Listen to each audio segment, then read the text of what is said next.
Hello guys! Welcome back po ulit dito sa ating YouTube channel, The Home Beside It. Once again, ako nga pala si Josh. For today's video, sa lahat po nag-message sa akin regarding dito sa we are reviewing your documents, no? Or merong mga unusual activities. Guys, base sa nakalap ko ng mga details, no? Hindi kaagad na-remove itong dalawa na ito. Una, yung unusual activities, that's why yung payout nyo is magiging restricted or magiging on hold. Hindi kaagad siya guys, once na inappeal natin, hindi kaagad yan na tatanggal. Okay, it takes time. Yung iba, tumatagal talaga guys ng 3 months hanggang kalahating taon bago mawala yung unusual activities. As long na hindi mo na-verify yung inyong identity. Kaya dapat talaga guys, no, before 6 months or mas tumagal pa, ma-verify nyo na yung identity nyo dito sa inyong Facebook personal account or Facebook page. So, iwasan din natin yung mga reason kung bakit nga ba nagkakaroon ng unusual activity.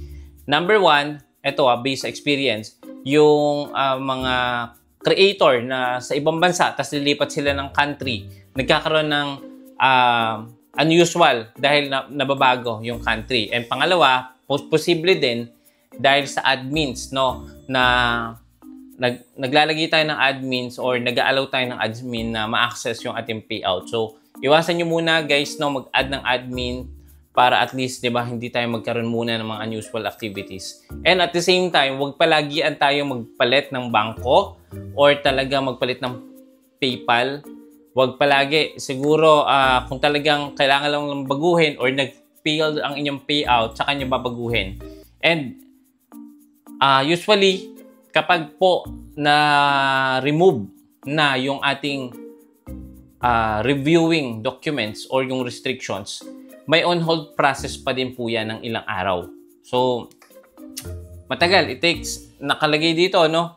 It take up to 2 days. Pero base sa mga na napagtanungan ko na hanggang ngayon, verifying pa rin yung documents nila kasi hindi lang siguro ma-manual review yung ating mga pinasan documents.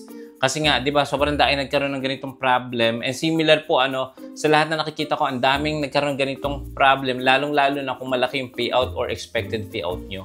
So, kailangan natin i-appeal at the same time, kailangan natin mag-submit ng documents. Pwede kayo magpasa ng documents, meron tayong full guide niyan. So, sa susunod na video, itatry ko ulit na gawa ng content. And guys, no, meron ditong reminder sa Facebook kapag hindi natin ito kaagad na-resolve, posibleng ma-waive or ma-stop yung monetization or talagang hindi natin makukuha yung sahod. Nakakakaba to, pero gusto ko lang i-share sa inyo to guys, no? Ayan, so ilang beses ko na din tong binalikan pero upan dito talaga guys. So, sabi dito, no? If you do not provide documents that verify your identity or if your identity is unable to verify from the documents you provide after 60 days sa loob ng 2 buwan, you won't be able to earn any money until your identity can be verified. So, talagang magkakaroon tayo ng limited earnings or pinaka-worst talaga dito, wala tayong kikitain. Pangatlong buwan, ito yung sana wag naman mangyari, di ba? Kaya yung iba, nagtataka ako, 3 months na, 5 months na, hindi pa rin nakukuha.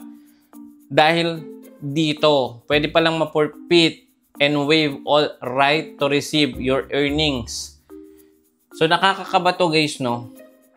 Kasi nga, sa loob ng 3 buwan, kapag hindi na-verify yung ating identity dito sa ating payout setting, ganito yung pwedeng gawin sa atin ni Facebook. Kasi talaga naman sila may in-control dito at wala tayong control. Kasi nga, 'di ba, pinapasahod lang nila tayo. Although malaki yung sahod na ina-expect ng iba, sa iba lang 'yon. And ganito yung gagawin nila, 'di ba? After 3 months hindi mo na verify ang inyong identity or hindi ka nakapagpasa, ito yung mangyari.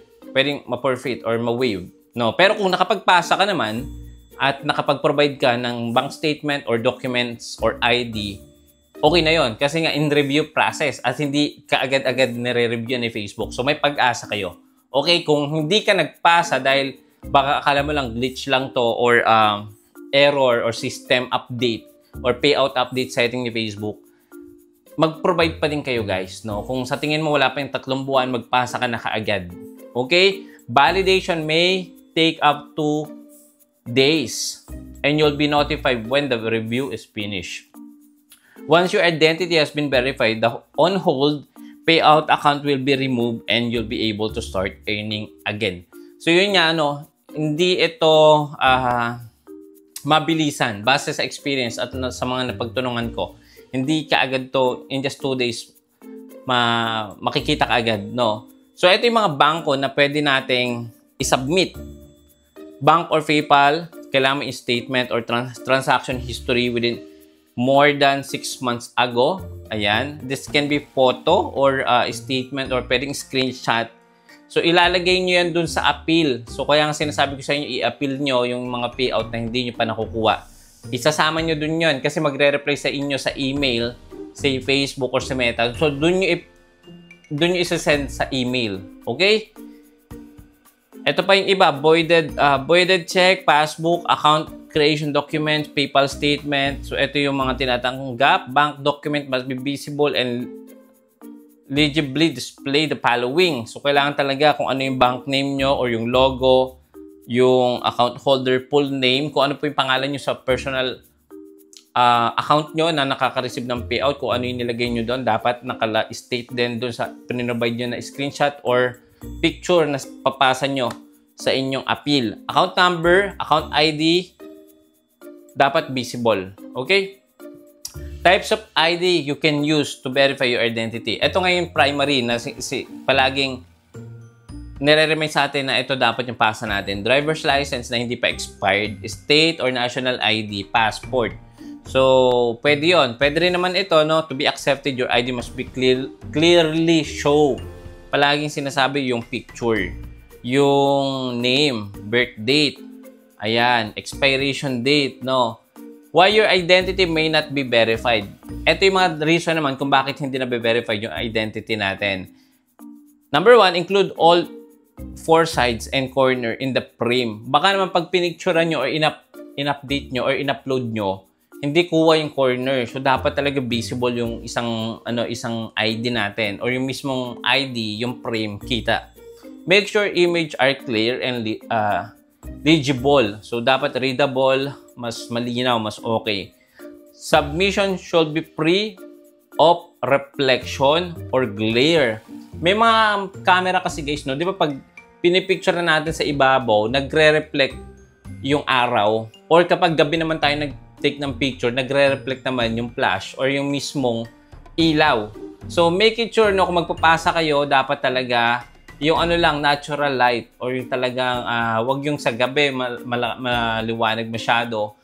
Baka dahil ito, kaya matagal yung verification dahil hindi siya masyadong visible. So, pwede rin kasi siyang reason, Make sure image are clear and legible. Submission should be, yun nga, walang reflection. Photos and documents should be in full color, not black and white. Baka naman nagpasa ka ng ID black and white.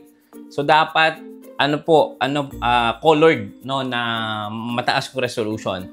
Submit an image of original documents. So, wag dapat po yung yung Xerox, no? Baka Xerox yung ipasa nyo. So, hindi ma-approve yung verification of your identity.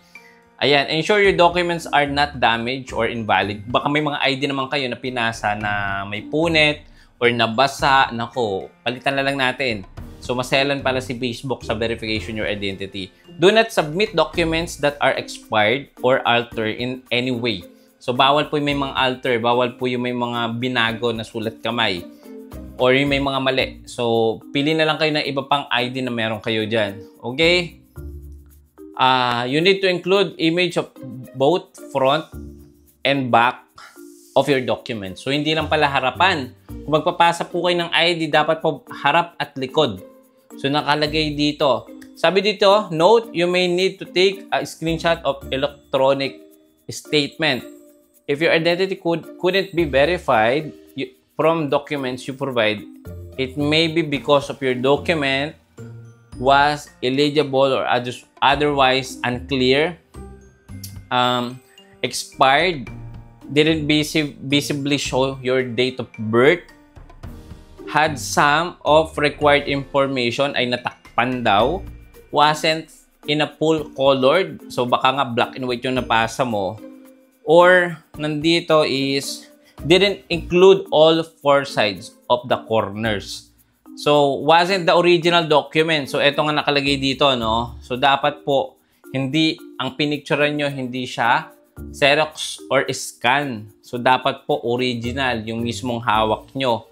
Was damaged or invalid. So, dapat walang butas, walang, hindi siya na bend or talagang walang sira yung ID or yung documents na pinasa nyo. So, sana, no? Kapag nakita nyo na ilang weeks na, i-follow up nyo, i-appeal nyo pa din, i-appeal natin para at least, di ba, mabasa or mag-email back naman sa si Facebook at pwede nyo ulit i-resend yung inyong documents. Okay guys, so sa mga may payout na unable or meron silang unusual activities, so dapat talaga ma-verify po ang inyong identity. So kaya pala hanggang ngayon, hindi pa rin natin nakukuha or hindi pa rin pumapasok sa bangko ang inyong mga sahod dahil nga naka-on hold at for verification pa din ang inyong mga identity. So sana nakatulong itong video na to, no? Kung nakatulong, guys, please do share po ito sa inyong mga kakilala na until now meron pa rin po mga standing or incoming payout na hindi pa rin kinikredit ni Meta. And remind nyo sila, no, dapat within 3 months makapagpasa na sila ng ID nila or dapat ma-verify na ni Facebook ang inyong identity. Yun lang guys, maraming salamat. Don't forget to subscribe, click the bell icon para sa next video, manonotify po kayo kagad. See you again. Bye-bye!